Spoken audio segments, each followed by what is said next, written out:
नमस्कार मित्रांनो, आचार्य अकॅडमीत पुन्हा एकदा आपलं स्वागत.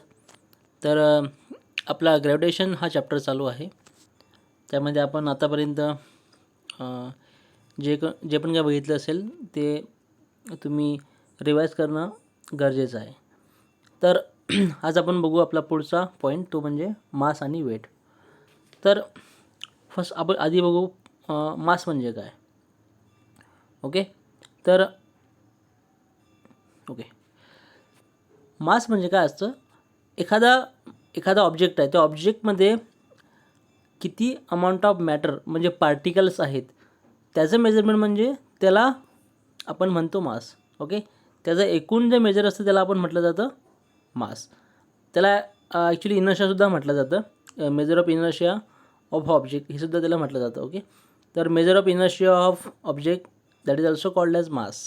Okay, and amount of matter present in the object that is also called as mass. Okay, तर दोन डेफिनेशन आहेत त्याच्या, तर तुम्हाला जे दिलेलं आहे पॉईंटमध्ये.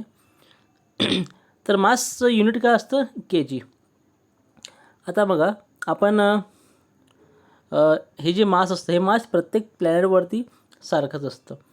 तुम्ही अर्थवर जर एखाद्या ऑब्जेक्टचं मास जर समजा स्वतःचं वेट बघितलं, आपलं स्वतःचं वेट समजा अर्थवर आपण मेजर केलं, ते जर सपोज 70 kg असेल, तर ते बाकी कोणत्याही प्लॅनेटवरती गेला तर आपलं जे मास आहे ते सेम राहतं. ओके, तर याच्यावरती ग्रॅव्हिटेशनल जो फोर्स असतो, ग्रॅव्हिटीचा इफेक्ट याच्यावरती होत नाही. त्यामुळे हे मास जे असते प्रत्येक ठिकाणी कोणत्याही प्लॅनेटवरती का असतं, सारखंच असतं. ओके, ठीक आहे. तर हे झालं मासच्या बाबतीत. आणि मास ही स्केलर क्वांटिटी आहे. स्केलर क्वांटिटी म्हणजे आपण सांगितलं, स्केलर क्वांटिटी म्हणजे ज्याला एक्सप्रेस करण्यासाठी आपल्याला फक्त नंबर्स किंवा मॅग्नेट्यूड याची आवश्यकता असतं, त्याला डायरेक्शन लागत नाही. त्यामुळे ही एक स्केलर क्वांटिटी आहे. ओके, आणि दुसरं म्हणजे वेट. तर वेट काय असतं, वेट म्हणजे एखाद्या प्लॅनेटवरती तिथल्या ग्रॅव्हिटेशनल फोर्समुळे, ओके, जो ग्रॅव्हिटेशनल फोर्स ॲक्ट होतो ऑब्जेक्टवरती त्याला म्हटलं जातं वेट. ओके, सर वेटची डेफिनेशन काय येतं, तर वेट ऑफ द ऑब्जेक्ट, बघा मी तुम्हाला हायलाईट करून दाखवतो. तर weight of the object is define as the force, बघा इथपासून तर इथपर्यंत. Okay, the weight of an object is defined as the force with which the attracts the object. Okay, तर याला म्हटलं जातं weight. Okay, it is a force with which the earth attracts the object. तर याच्यावरती gravitational फोर्सचा आपल्याला influence किंवा याचा gravitational फोर्सचा याच्यामध्ये इफेक्ट आपल्याला दिसून येतो. तर जर तुम्ही फॉर्म्युला जर बघितला तुम्हाला जो फोर्स आणि वेटचं रिलेशन्सचा फॉर्म्युला तुम्हाला हा दिसतो. बघा, तर फोर्स काय असतो, वेट काय असतं, वेट म्हणजे nothing but the force is equal to mg. तर एम काय ह्याच्यामध्ये, एम म्हणजे एखाद्या ऑब्जेक्टचं मास आणि जी म्हणजे तिथल्या प्लॅनेटचा gravitational force of gravity, acceleration due to gravity. त्याला म्हटलं जातं, जी म्हणजे काय असतं, acceleration due to gravity. Okay, तर हे अर्थवर गेलं तर अर्थचे तुम्हाला ग्रॅव्हिटेशनल, अर्थचं तुम्हाला ग्रॅव्हिटी माहिती आहे, ॲक्सिलरेशन ड्यू टू ग्रॅव्हिटी काय असतं 9.81, जे आपण मागच्या काही व्हिडिओमध्ये बघितलं होतं. ओके, तर अशा प्रकारे याच्यामध्ये रिलेशन आपण फाइंड आउट करू शकतो. ओके, तर ही वेट कोणती क्वांटिटी आहे, ही वेट जी आहे ही कोणती क्वांटिटी आहे, ही व्हेक्टर क्वांटिटी आहे. ओके, याला एक्सप्रेस करण्यासाठी आपल्याला नंबर्स आणि डायरेक्शन दोन्ही गोष्टी आपल्याला सांगाव्या लागतात. ओके, याचं एसआय युनिट काय असतं, याचं एसआय युनिट आहे न्यूटन. ओके, त्याला डिनोट केलं जातं स्मॉल एन, कॅपिटल एननी त्याला डिनोट केलं जातं.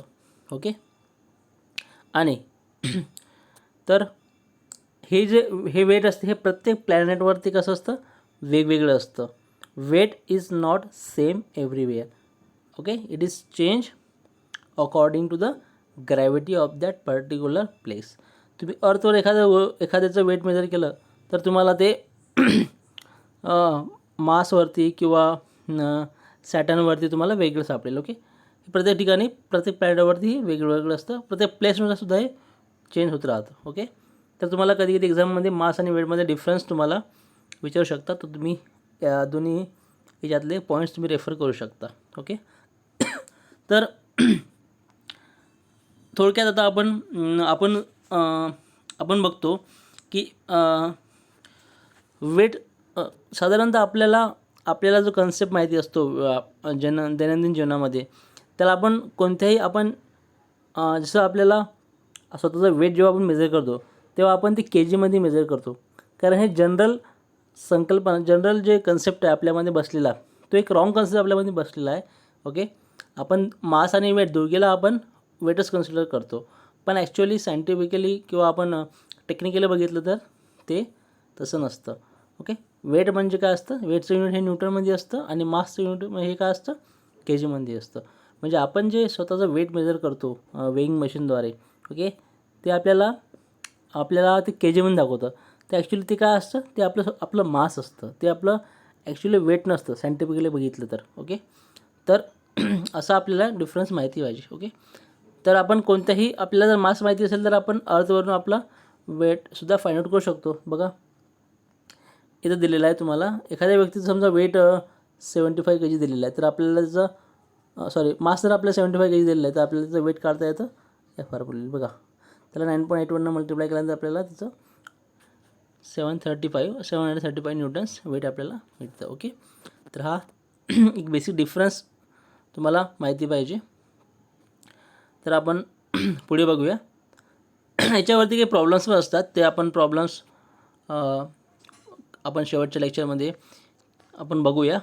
ओके, तुम्हाला हे जेवढे पण या चॅप्टरमध्ये फॉर्म्युले आहेत ते तुम्हाला लक्षात ठेवणं आवश्यक आहे.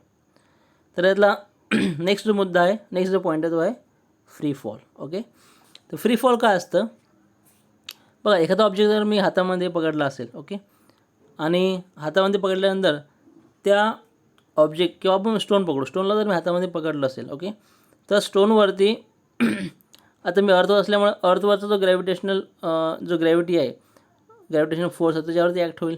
ओके, जो पण काही ग्रॅव्हिटी आहे ते फोर्स ऑफ ग्रॅव्हिटी त्याच्यावरती ॲक्ट होणार. ओके, कारण आपण Newton's universal law of attraction बघितला होता.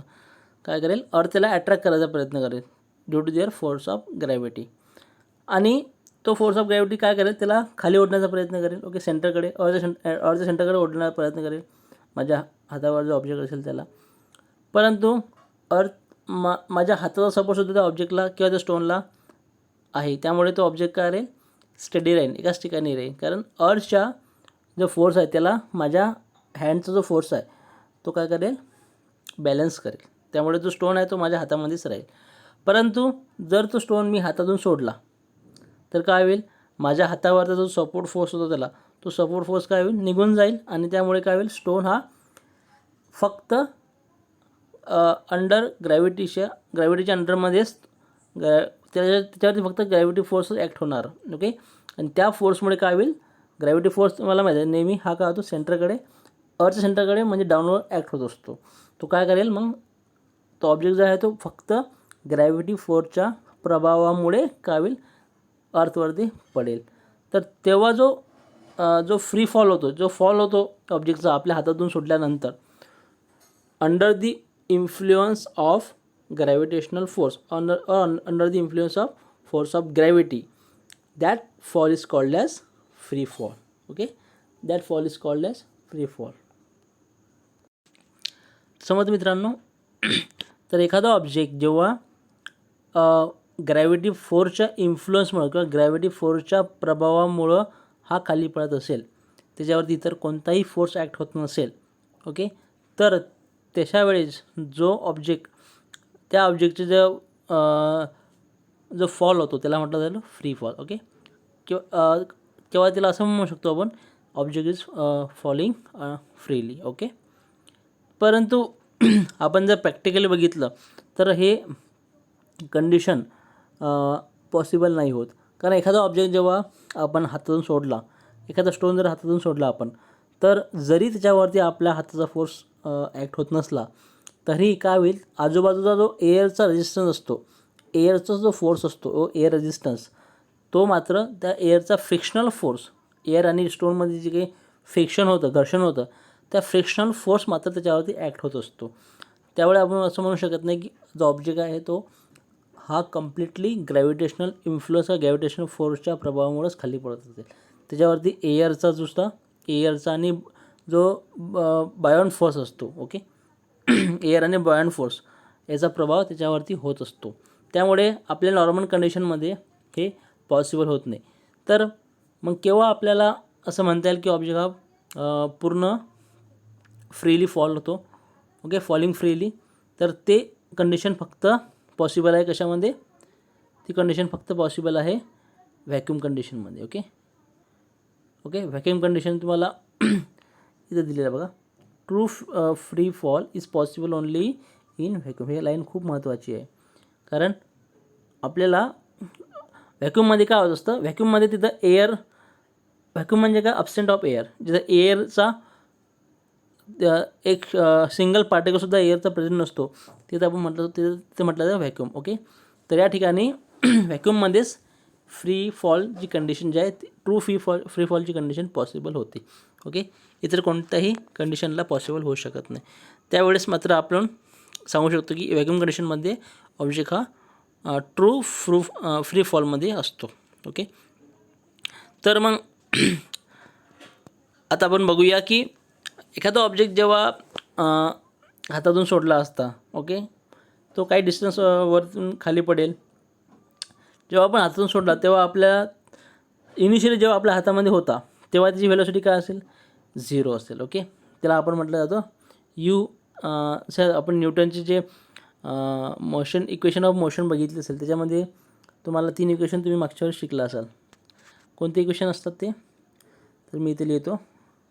S is equal to u plus g t. Okay, दुसरं काय येतं, s is equal to u t plus 1/2 g t square.